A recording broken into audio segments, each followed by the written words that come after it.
hello. We're gonna go ahead and get started here in just a couple of moments. Who's excited for another Facebook Live from the Houston Zoo? Yay! Everybody's excited!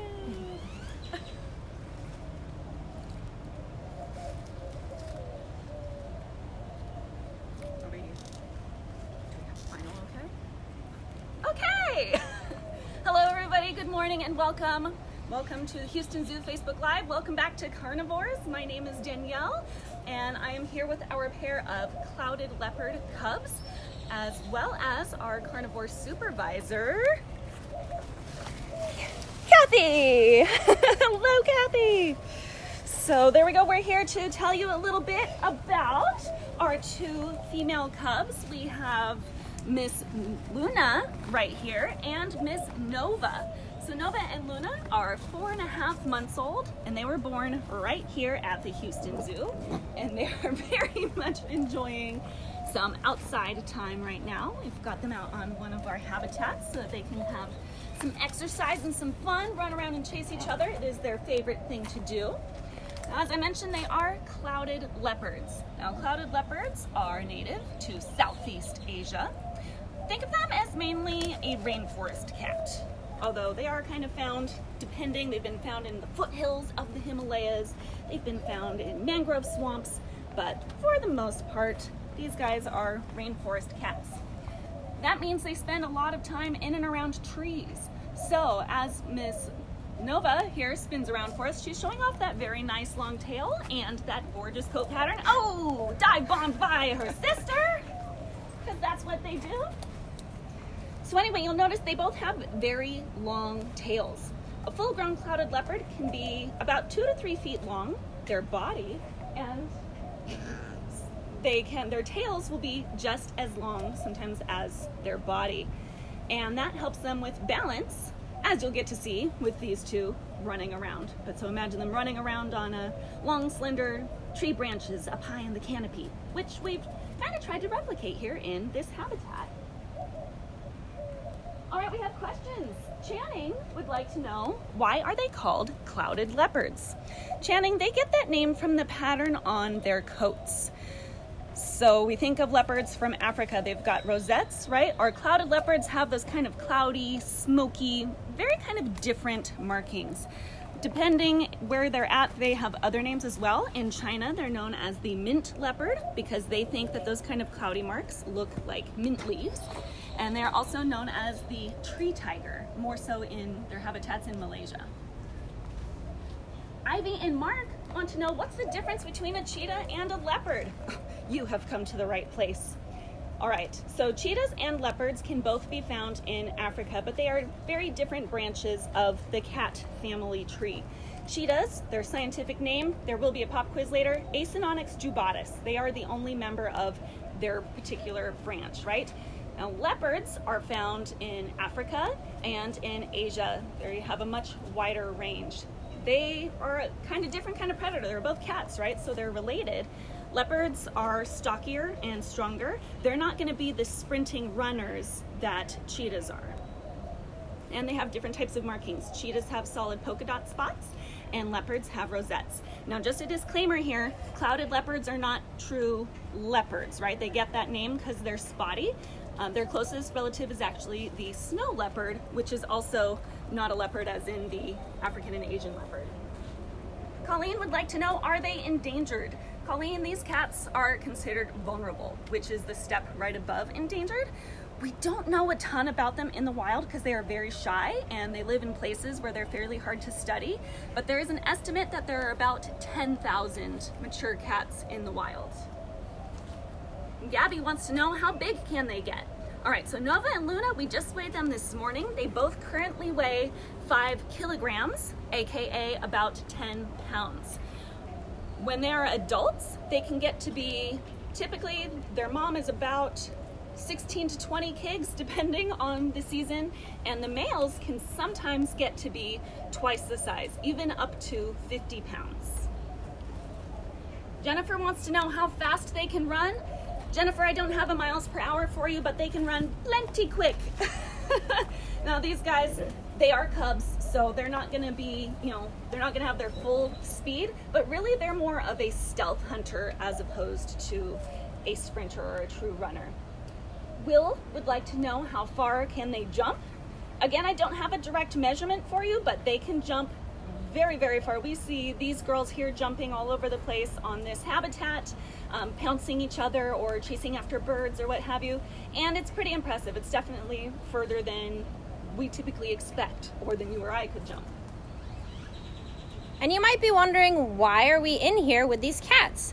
Well, certainly we are in here because we have found that these normally very shy and reclusive cats do much better when they spend a lot of time early on with the people who are going to care for them for the rest of their life. So Danielle and I are very lucky in that we got to go to a very special zoo school, learn all about how to take care of animals like clouded leopards, and because of that, we get to be a special part of their life. By no means are these guys pets. That is not their purpose. They are here to get people excited about clouded leopards so that we can do everything we can to help save these amazing cats in the wild.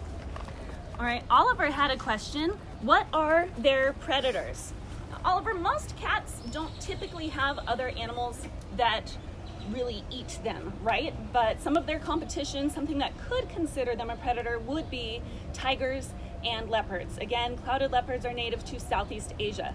We do notice, researchers have noticed, not myself in particular, clouded leopards, when there aren't tigers and leopards present, tend to be a little bit more diurnal or active during the day, but when they do have that competition around, they're more active at night and they'll utilize their habitat differently.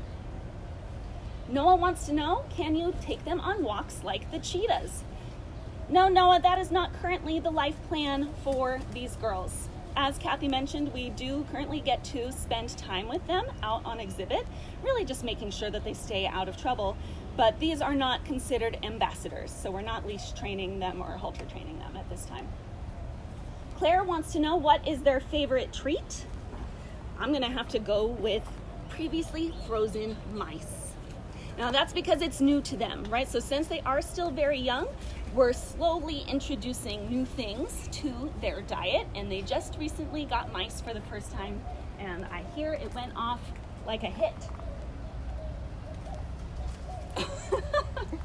So it is interesting for those of you who have kids at home, sometimes they go a million miles a minute and then they need a minute to rest, and then just like the Energizer Bunny, they're up and ready to go again. So you will see that. Yes, Alyssa, they are. So just like we talked about with our cheetahs and lots of other animals and our own human fingerprints, no two clouded leopards have the exact same coat pattern. And actually, that's the best way for us to tell them apart. Everybody on the carnivore team kind of has a slightly different way to tell them apart, but I look at the marks right here on their forehead. Luna has a little bit more of like a diamond pattern, and Nova has a little bit more of like an upside down T. It has also been interesting, as they've grown, some of their markings seem to change a little bit, become a little bit more apparent at some times than others. Caesar wants to know if they can swim. I'm absolutely sure that they could. We have given them little pools to kind of play and splash around in. They really love to put their toys in water. These girls have not been in a pool deep enough for them to truly swim. And I don't think, most cats don't like water, right? So they're physically capable, they just wouldn't make that choice unless they really had to. Ryan, sorry if I just mangled that. What do they like to play with? So their favorite playthings are each other, right? They've got each other to play with all the time, but we do have a series of toys that we can play with them. Out here today, we actually cut a bunch of fresh ginger, and we'll cut bamboo, so browse from around the zoo. They really like things that they can rip and tear and shred. We just, as their caretakers, have to make sure that we don't let them ingest anything. So we've let them have some things, and then they're still babies, they're still learning, so things like paper is fun to rip and tear and shred, but then they decided to eat some. So they can't have that anymore. We'll try again when they're a little bit more mature. But they've got balls to play with, they've got different things to climb. We like to make them swings, so different logs that they can climb on and swing on. Feathers are a lot of fun, big old peacock feathers. Georgia, how can you tell if it's a boy or a girl? Well, was the one that, or the team that let us know. Oh my goodness, so we're just, basically, the way you tell with most animals, you're gonna check under the tail. Oh my goodness, so there they are. They're playing with each other. All this previously very nice ginger for them to chew on, tear, shred up. They like to run around. They like to climb.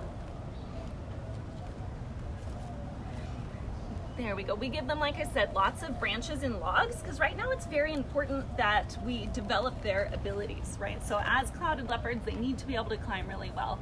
So that's why as we pan around our habitat, you'll see logs everywhere, especially hanging and things that are loose and swinging, so that they can practice exercising their muscles. All right, Lexi, Levi, how many cubs are born at a time? So clouded leopards will typically have anywhere from 1 to 5 cubs at a given time, but the most common is 2 to 3 at a time. We're pretty happy with our 2 right here. And we especially like that there was more than one. Since there's 2, they do have each other to play with and romp around with all the time. So once again, everybody, for those of you joining us, welcome back to the Houston Zoo Live. We are here with our clouded leopard cubs, Luna and Nova. They are 4.5 months old. They were born right here at the Houston Zoo in November. And myself and Kathy are out here spending some time with them, getting them some exercise and fresh air. Wyatt wants to know, how long will their tails get? Wyatt, a full-grown adult clouded leopard, can have a tail that's anywhere from 2 to 3 feet long. So they're always going to be very long in proportion to the rest of their body. Just as long, at least as long as their body. And proportionately, they have the longest tail of any of the cats. While we're talking about that, you know what else they have that's proportionately the biggest of all cats? Their teeth. So clouded leopards, their canine teeth, those are the big, we mean business teeth, can get to be up to about 2 inches long. That's just as long as a tiger, right? So they have the largest teeth in relation to skull and body size of any surviving species of cat. Think of them as a modern day saber-toothed tiger. Emily wants to know, what is their lifespan? All right, Emily, so for the most part, most of our cats in a quality zoo setting were able to get into about their late teens, maybe early 20s. So that's our fingers crossed here. Most cats in the wild live for about 7 to 10 years. And Samantha wants to know, what are their hiding spots in the wild? Samantha, they spend lots of time in the trees, right? So they've got that coat pattern to help them camouflage or blend in to their surroundings. So they've found some of their favorite hiding spots on this habitat here. We've got some crevices in the rockwork and that nice bridge that we built. There we go. And because we're cats, we're gonna go exactly where I wish you wouldn't go, but that's okay. That log is there for that reason. So yeah, so they are very shy cats. Not these 2 individuals at this point in time, but as a species, very shy. So you are correct, they spend lots of time hiding up in the trees. So they're just climbing, they're jumping, having fun, doing what they do best. It's always fun for us to watch, you know, we've been with them since they were itty bitty, little teeny tiny, so they couldn't even walk, and now we watch them climb way up above us and swing on these logs, and they have no fear and they jump. It's like they fly through the air. Oh, there we go. Sometimes they're more graceful than others. Aubrey, how long do they sleep, and do they sleep in trees? So most cats sleep about 16 hours every single day. And yeah, absolutely. Being up in the trees is a safe spot. That's why lots of cats like spending time in the trees. I don't see these girls sleeping 16 hours out of the day. I think it's because they're pretty excited when we're around. They're very focused on what we're doing and when we're gonna play with them and when we're gonna feed them and everything. But so someday they'll be closer to that 16-hour mark. Kenneth, how well do they interact with zookeepers? They interact great, Kenneth. These girls have had a very special upbringing. We actually raised them. So from before their eyes even opened, they've been with members of our team, and shout out to our clinic keeper staff. So we have kind of an extra special, extra close bond. We do not go on habitat with most of our cats on our team. We've shown you our cheetahs, we're showing you our cloudies. They are kind of the exception to the rule though.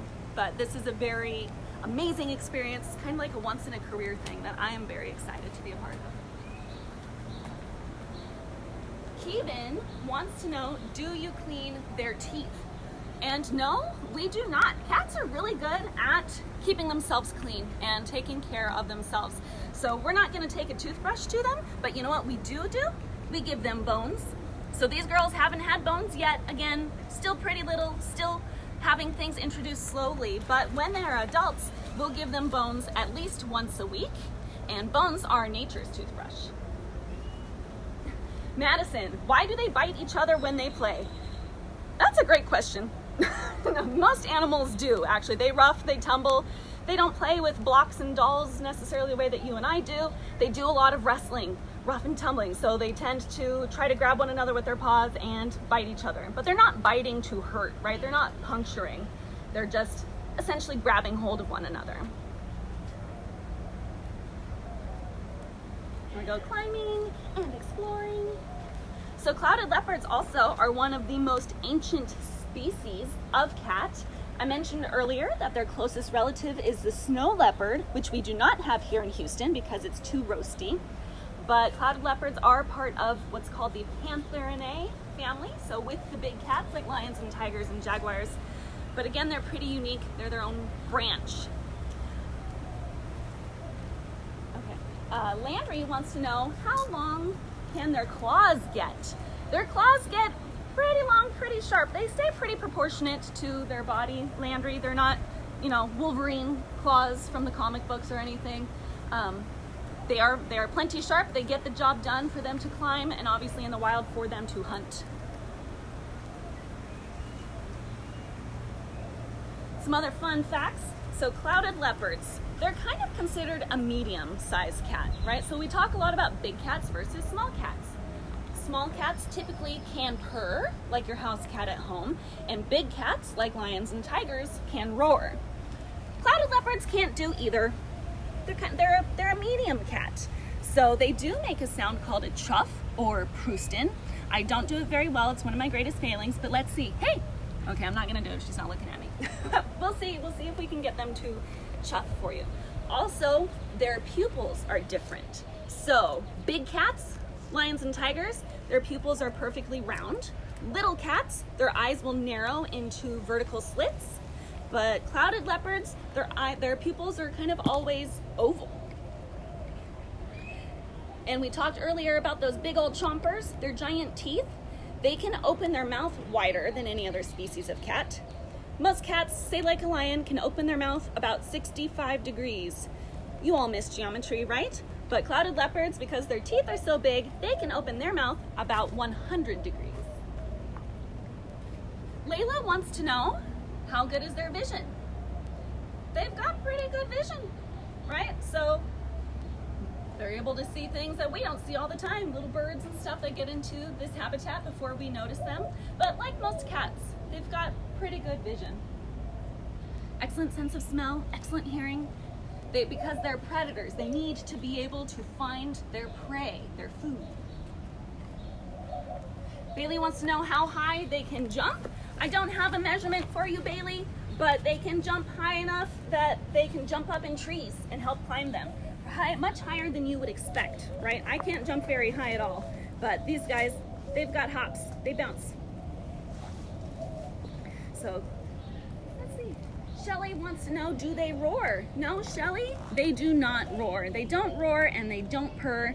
They hiss, they growl, they chuff or proostin, and they do kind of mew. It's not really like a meow like your house cat, but they definitely have little high-pitched vocals that they make at us, especially when we arrive first thing in the morning. They like to say, hello, good morning.